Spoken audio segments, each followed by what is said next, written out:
When you say you discovered what? Discovered messages? Yes, messages, Kanina mga videos. mensahe. Kasi pinakita ko yung message ni Lisa Marcos. May nag-forward sa akin nun eh. And also, text messages. Video text messages. So, you are confirming now na yung mga ipinakita kong video and messages na si Lisa Marcos ay part ng evil plan ni Francis Lloyd T. Chua na senador ang hindi boboto para hindi nila mabuo yung 16 at hindi makonvict si VP Inday Sara. Huwag nyo na akong pagsalitain. Okay?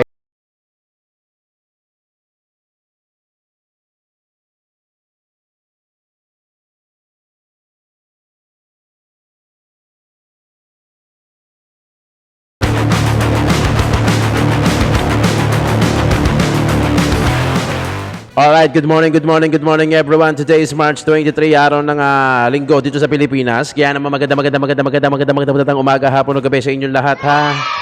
Maraming salamat sa mga suki, mga viewers natin, yung mga tumatangkilik, laging nanonood, mga suki natin dito sa programa natin na issue ng bayan nating pag-usapan. Ito po ang inyong lingkod, Joe Malone TV. Maraming salamat din sa lokal sa Pilipinas, dito sa Luzon, Visayas, Mindanao, na tumatangkilik, nanonood, tumatambay, at higit sa lahat nakikinig dito sa programa natin dahil naniniwala kayo na ito yung kailangan nating pag-usapan, ito yung kailangan natin bosesan, no? At sooner or later, malamang magdi-disclaimer na rin tayo, no?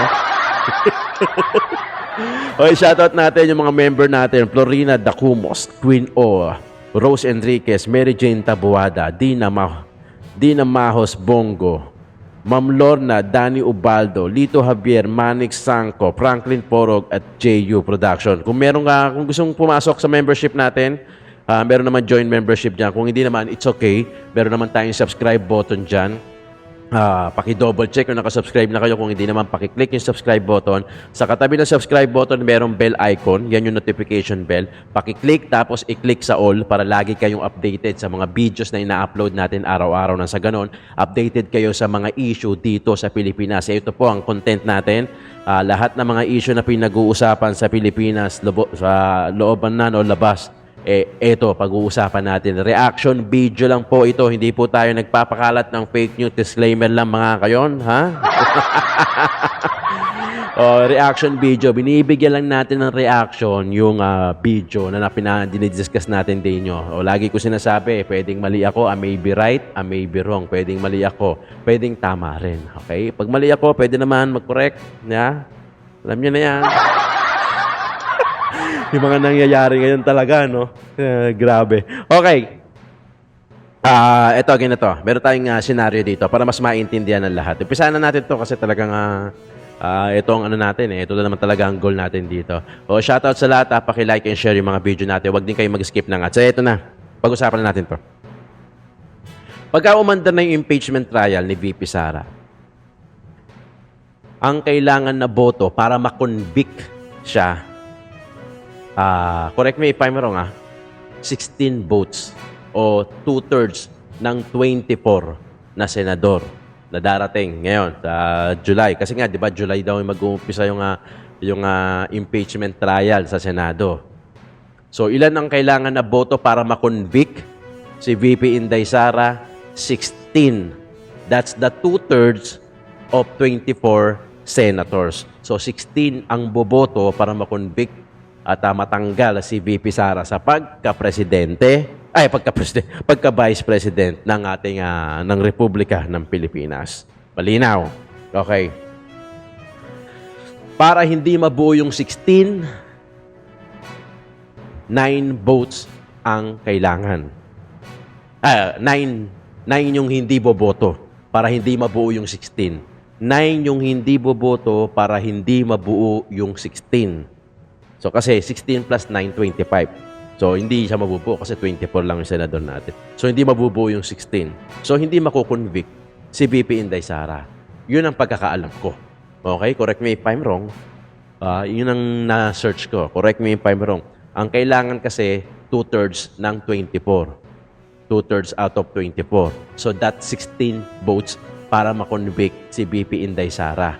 Ngayon, ang kailangan na hindi boboto is 9. na senador ang hindi boboto para hindi nila mabuo yung 16 at hindi makonvict si VP Inday Sara. Huwag nyo na akong pagsalitain. Okay? Gets nyo na yan. Mahirap yan, Brad.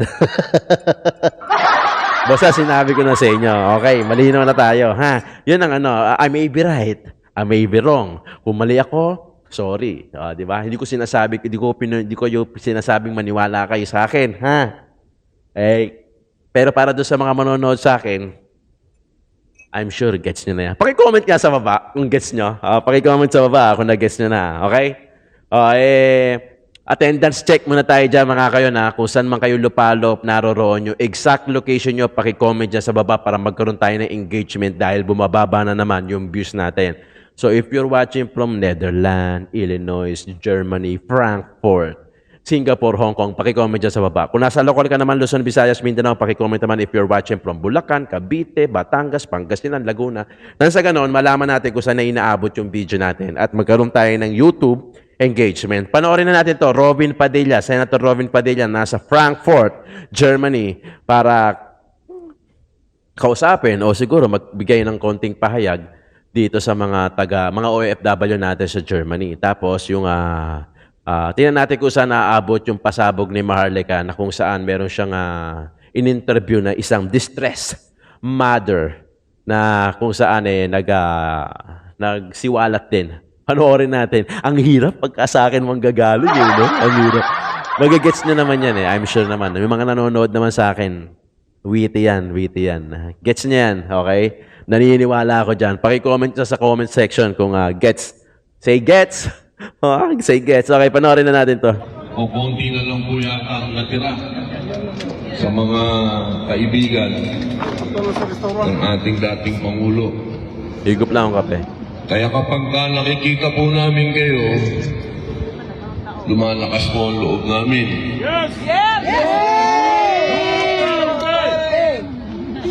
Kabigla-bigla po ang nangyari sa ating dating Pangulo. Hindi naman po maipagkakaila, mapapanood nyo naman po sa marami.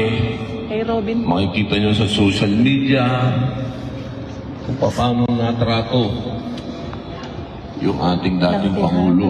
Favorite actor mo pala. Alam nyo, napakahirap tanggapin na Pilipino tayo kung gaano kahalaga sa atin ang matatanda. Pero hindi natin nakita na nirespeto yung ating dating Pangulo bilang matanda na lang sana. Tama! Hindi na sa usapin ng kahit ano pa. Isang tabi na natin yung dati siyang Pangulo, yung matanda na lang. Hindi dumating ang Siminday, pero ang Yun senator ang mga bagay dumating. na Kami po din, nakakatulog ng kasama namin puso. siya. Pero hindi dapat mapunta tayo sa Kami galit. po. Kilala kayo si ano, yung Kasi lalaki? yung galit, walang puso. Si ano ba? Sino yun? Dindo, Anton? Si Lindo, kaibigan ka. Yung galit, Nag-meet kami susuklian noon lang sa tayo pagpunta ng ni Day Sara sa Munich. mahigpit Ako ng yun. mga polisiya. Sa Maisog. Baker. Hindi natin gusto na humigpit ng Si William humigpit ng Ramirez, pinsan polisiya ko. sa atin.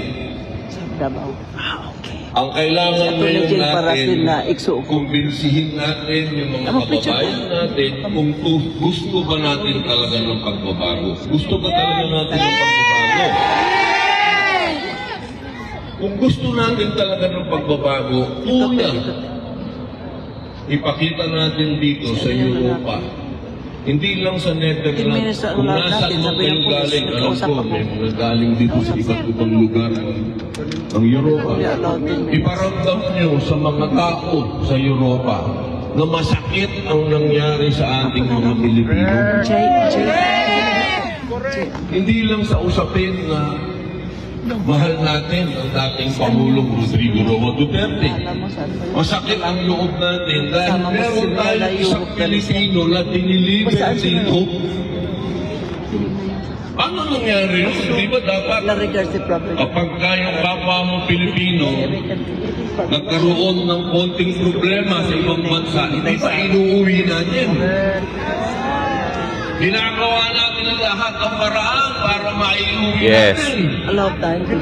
Sabi ng pulis. Pero bakit baliktad yata yung nangyari sa ating dating Pangulong Rodrigo Roa Duterte? Ang nangyari, siya ang na-deliver.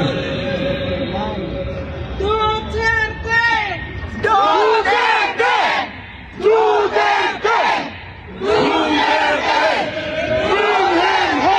Okay. Maraming salamat. Baka yan naman na ikashoot ko.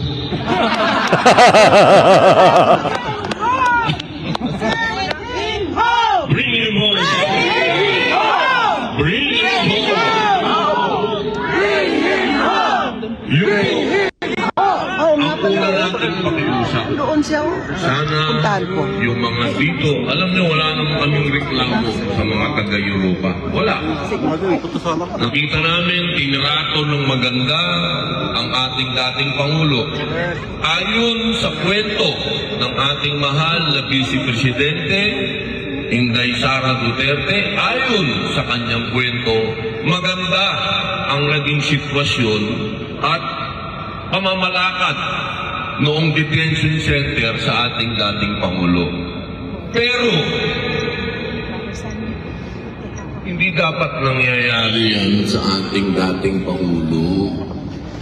Hindi dapat siya nakakulong dito. Kung meron man siyang nagawa, dapat sa Pilipinas po siya litisin. Hindi dito.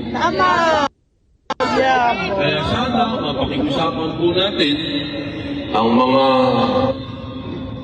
banyagang taga-Europa na sana makita nila na karamihan ng mga Pilipino ay nagmamahal kay Rodrigo Roa Duterte. Yes.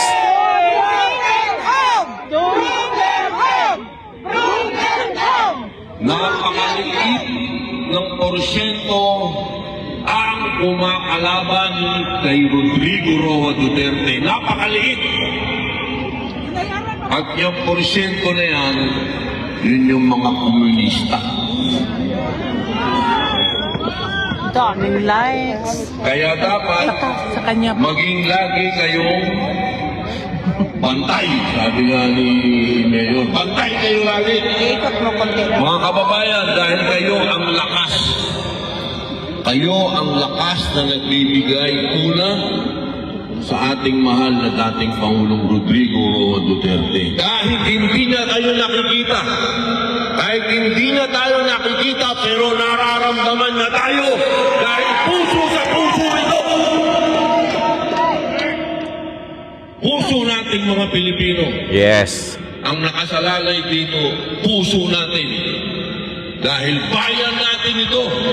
Tandaan ninyo, nung dinala dito, ang Pangulong Rodrigo Roa Duterte, para na tayong nawalan ng bayan.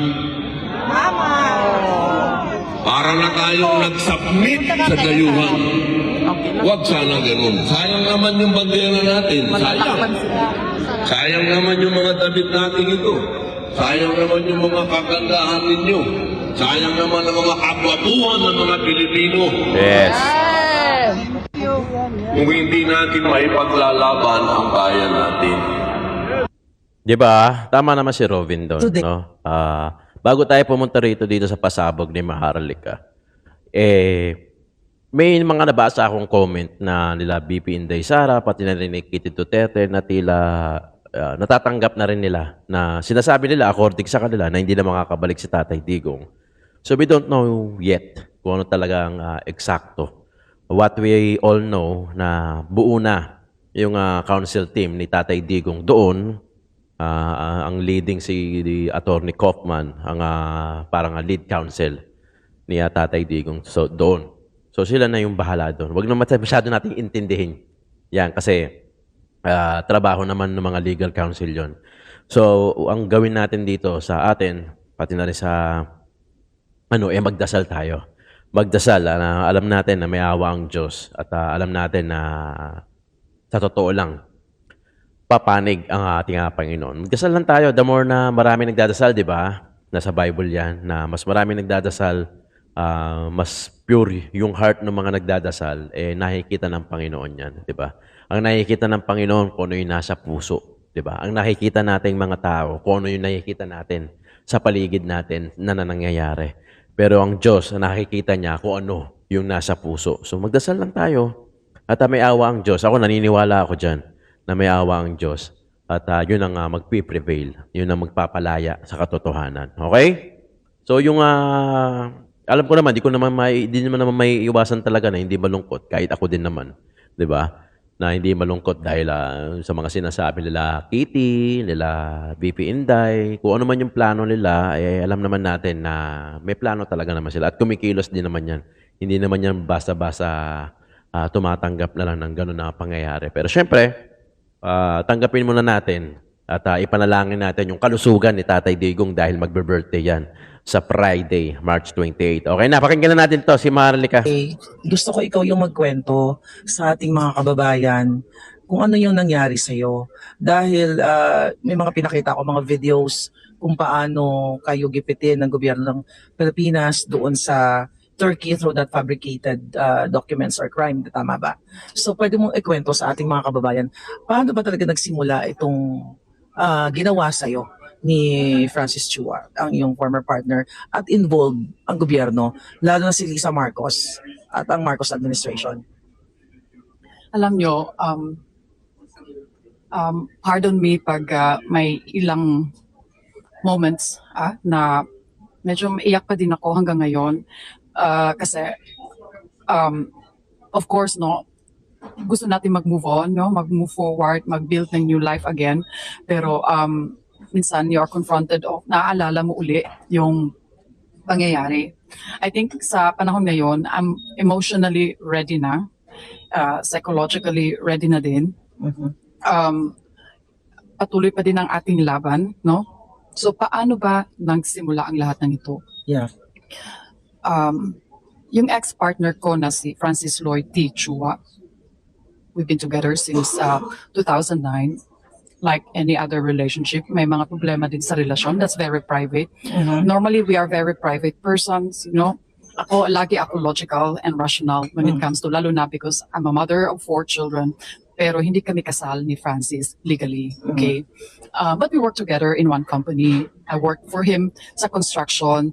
I help him because I'm an auditor and syempre Sa company. sa company, Francis yes, Lloyd yeah. T. Chua. Yeah, okay.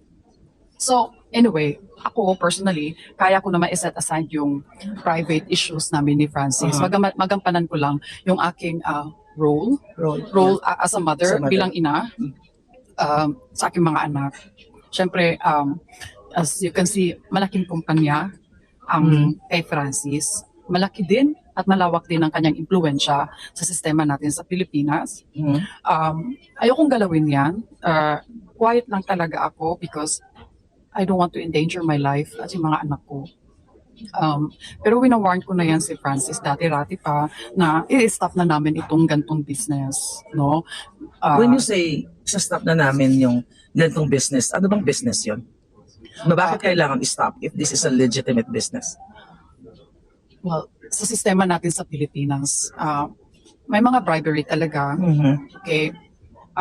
Kahit para sa akin, kahit sino man nga ang maupo, kahit matino nga ang maupo, galing from the driver and security guard, talagang talamak yung ating bribery. Yeah. Ganun ang sistema sa atin. I always say that sistema. And tsaka, it's tayo ordinary citizen, no? Bilang Pilipino, honestly, wala tayong magawa. Okay? No? Kundi patuloy ang ating faith. Sana naman, no, na magkaroon tayo ng napaka strong economy. Economy at leader. Yeah. Sa totoo lang, if I have to be honest, at saka alam din ni Francis yan dati, during Duterte time, marami talagang takot, lalo na yung gumagawa ng mali. Yes. Yes. So, Yeah. hindi ko mong sabihin, so yung business ni Francis na kapart ka before, involved sa bribery,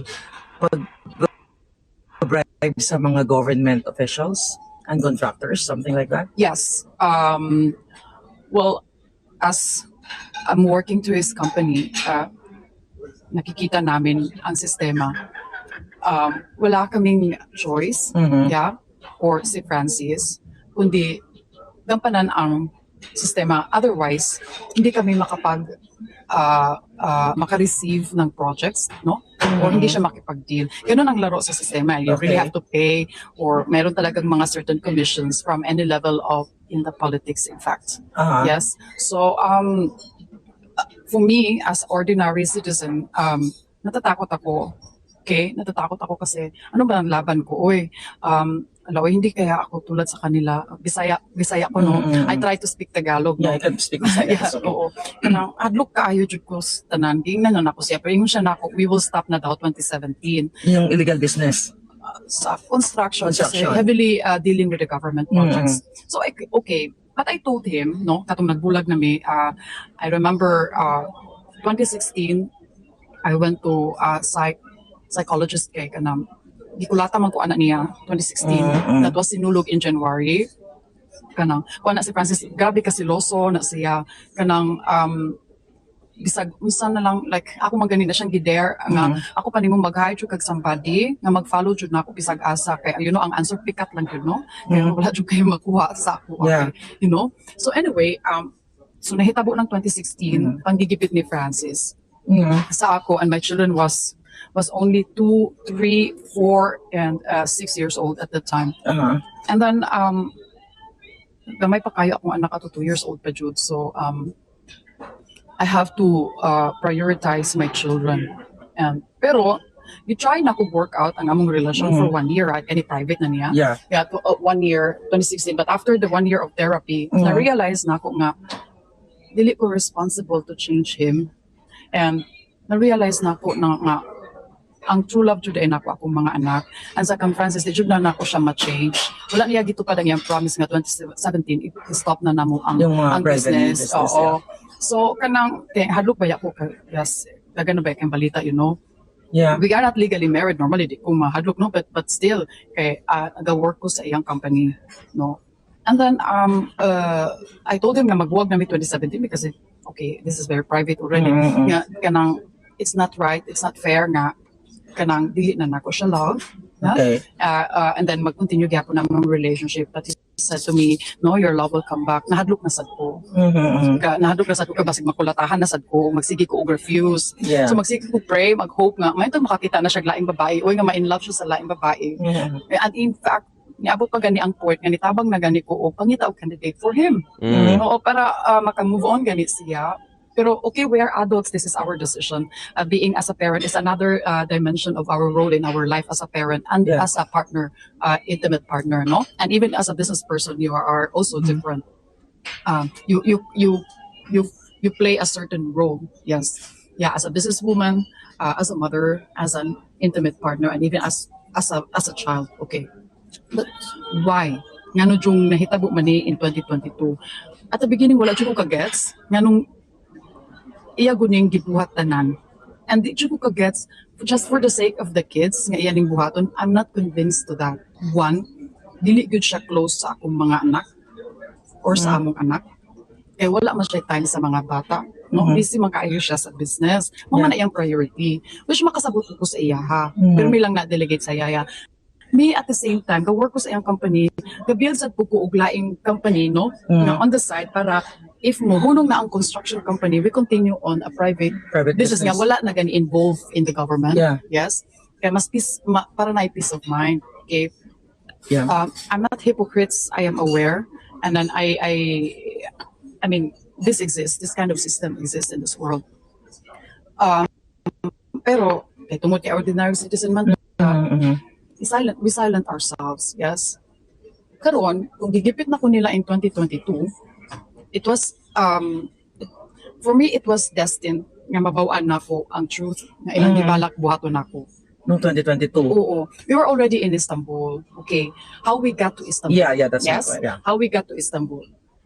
Well, at the beginning towards the end of 2019 and early 2020 before COVID, Francis has been telling me nga, well, I know already nga na siya death threats because he has to hire bodyguards and has to have to ride on a bulletproof cars. Yes. Okay. Yung sila, anak pa sila nga kanang normal man na sa businessman. I was like, naamang gani uban nga senator diha nga in fact sila pa ang I think endanger ang life, no? Mhm. Wala man gani na siya bodyguard o di man gani na siya mag-ride o bulletproof car. Believe Yeah. kaayo ko. Yeah. And then kanang suddenly mo siya, Shina, we need to have another passport. Sabi niya. Oo, magkuha daw may another citizenship and passport. You know? It's a golden visa. We spoke already with, di lang na ako i-mention ang company in this live, kung kinsa nga company nga mong gika-istorya to help us for the golden visa. Yeah. You know? So we but in my book I will mention it. Yeah. So we explore Australia, Mhm. explore Canada, but it takes 5 years before we will get our passport, so that's not an option. We also explore Portugal, the same, it's 5 years. We explore Spain, it's 2 years. Kasi Philippines, there's an agreement between mga ang countries that are being colonized by Spanish. Like after a year, you can already apply for citizenship. Yes. My question is, bakit kukuha kayo ng ibang citizenship? For what reason? To escape. Escape. Yeah. Kasama siya. Yes. Escape. Normally. Or For, escape from the Death Philippines. Death threats. Yeah. So kasi marami siyang death yes, threats. marami siyang death threats yun. Even ako makareceive mga ganito Okay. minsan. Pero but towards the end of 2019, saka pa na siya, nagtugaan na ako, nga na din ako worse. Mhm. You know? So, and we explore Cyprus. Yeah. Cyprus normally would be the perfect choice because 6 months lang, you become a citizen, you have your passport already. Okay. It's a huge amount of money. It's 1.5 million euros for an Laki. investment as family package. Ha? Mhm. Ang problema, dili siya appeal because we are not married. Only me and my 4 Mga bata kids. lang. Yeah. Yeah. So ginapush na sa niya, Shina, nanong di na lang man ta magminyo for the sake of the kids. Okay. And I said to him, no. For me, kanang wala ko nagminyo because I wanted to marry nga to the man that I love, I truly love, because this is also a reflection I'd like to show to my kids. No, that as my husband or my children would respect that too. No? Yeah. But not necessarily it's Francis. Okay. Yeah. So okay, it will be very painful or hurtful for you, Francis, that I came now to public and I came out to the media now. I'm so sorry. I wish we could have had this civil conversation before, but I tried. I did warn you in 2022 kung iipit ko ninyo maayo in Istanbul. And I really thought there in Istanbul mamatay na ko. Okay, but okay. Anyhow, so ingon siya na ko, iya kong gi-threatened because my firstborn child is not his child. Mhm. Yes. Okay, but ingon siya ko na ko, nanong dili nimo tawagan ang papa sa imuhang first First child? child. And go, what? I was like, why? Because, tanang tao, including ng mga nag-death threats sa iya, thought that is his firstborn child. Mhm.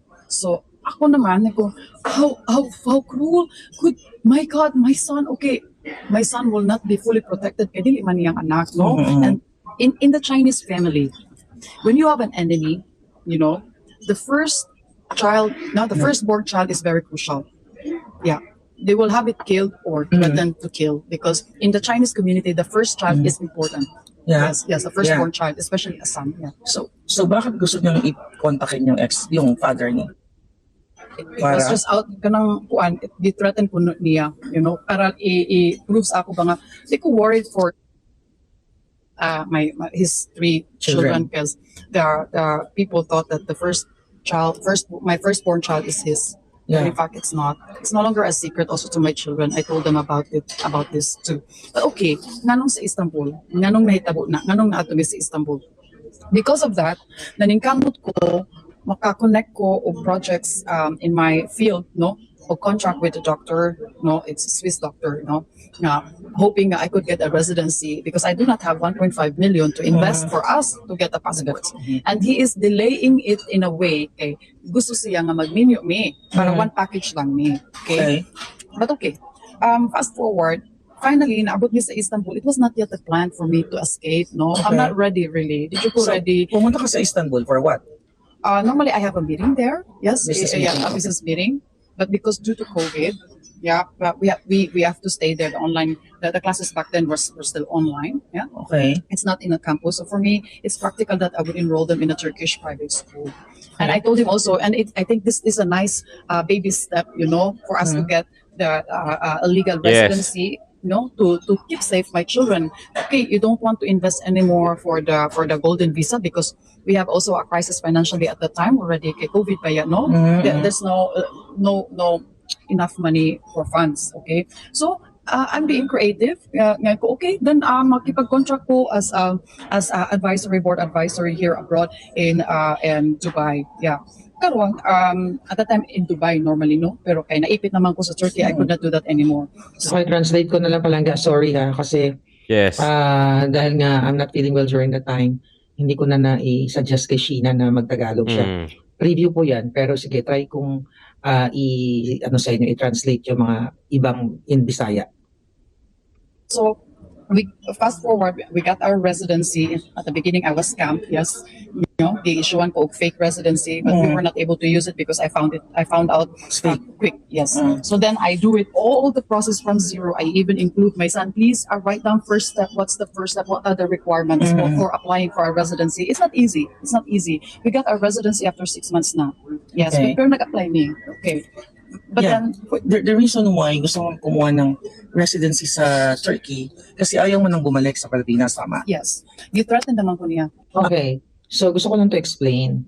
So, nag-apply siya ng residency sa Turkey, then yung unang attempt, may lumoko sa kanya, which is naikwento ko na, dahil kaya siya umalis sa bansa dahil nga dun sa mga Death death threat. threats Ah. sa kanyang pamilya, yung kanyang mga anak, dahil nga si Francis Lloyd Tichua, according to Sheena, ang kanyang negosyo na involved sa government transactions ay mayroong mga bribery, meaning illegal.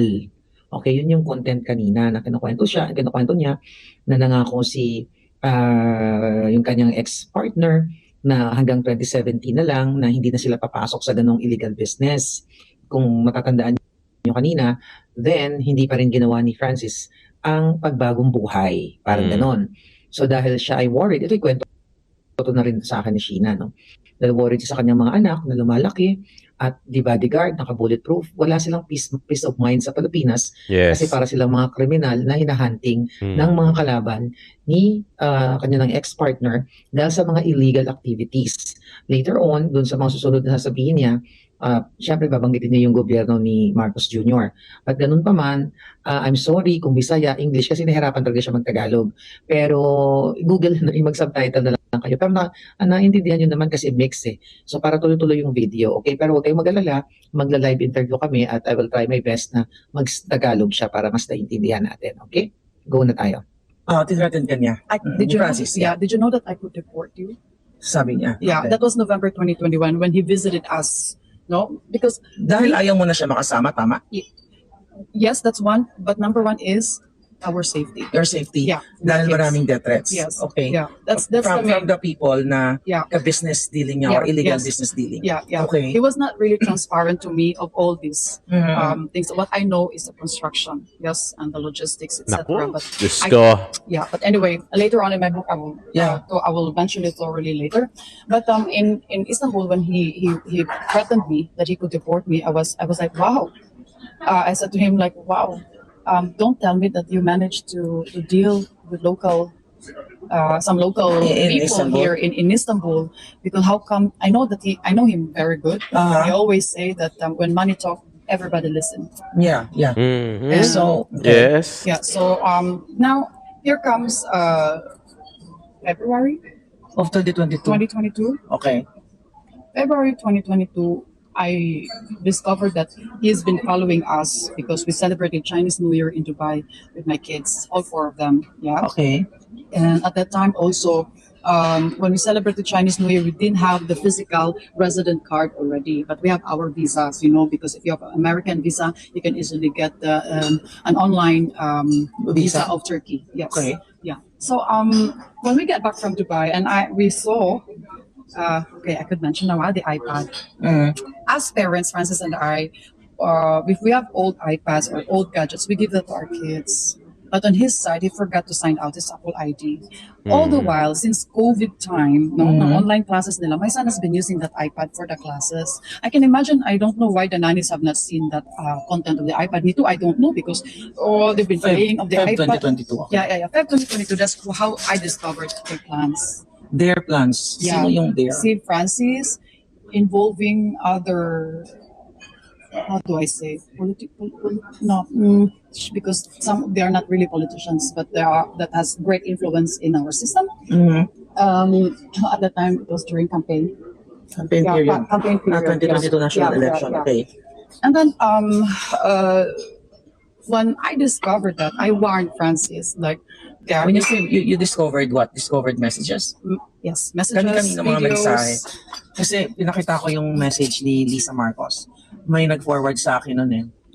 And also, text messages. Video text messages. So, you're confirming now na yung mga ipinakita kong video and messages na si Lisa Marcos ay part ng evil plan ni Francis Lloyd T. Chua against you Yeah. at yung mga fabricated cases sa Pilipinas. Yes. Oh, lalim na ito. The thing is, it was so sad for me to discover the video Mhm. because she's also a mother, she's also a woman. I don't know what okay, I can imagine Francis has a great influence over her because they have projects together, they have some dealings together. But the thing is, I'm a mother too, and I'm a woman. This is, Okay, i-hold lang natin yung video, yung iPad na sinasabi niya. Kung natatandaan ninyo, yung video ni Lisa Tanas noong 2023 na sinasabi niyang hindi daw siya nakikialam sa mga pagpoposisyon sa mga generals o sa AFP, naalala niyo yon. At ito yung pinarinig ko sa inyong audio lang ito para lang ma-recall nyo yung message ni Bianca Zobel, yung kanyang social secretary. Ito yun eh, pakinggan nyo muna to. Liz, hi, sorry to bother you, but I just got a call from Thor, and they're a bit concerned because they've gotten an order now that the chief of ISAP is supposed to be changed by Tuesday, and there are people that are out to do some extraction. Okay, there are people, sabi nga, already out to do some extraction, meaning kidnapping. Kasi pinahold muna, tingnan mo, in the first place, itong si Zobel, yung kanyang social secretary, tsaka si Lisa Tanas, kung titignan nyo, anong kinalaman niya dito? Anong authority niya to do the extraction? Oo nga. Tuloy nyo. If it's possible to just keep the ISAP as is daw para hindi magulo yung extraction kasi 2 weeks pa yata or something like that. Okay.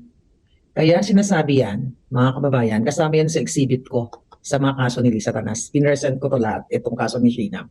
Kasi yung isang general doon, hindi pumayag sa illegal na pagdukot sa mga anak niya. Yan ang tema niyan. Pero pakinggan pa natin. That. Or please call Thor. I might be saying the wrong things, but Thor needs needs help from you. Thank you.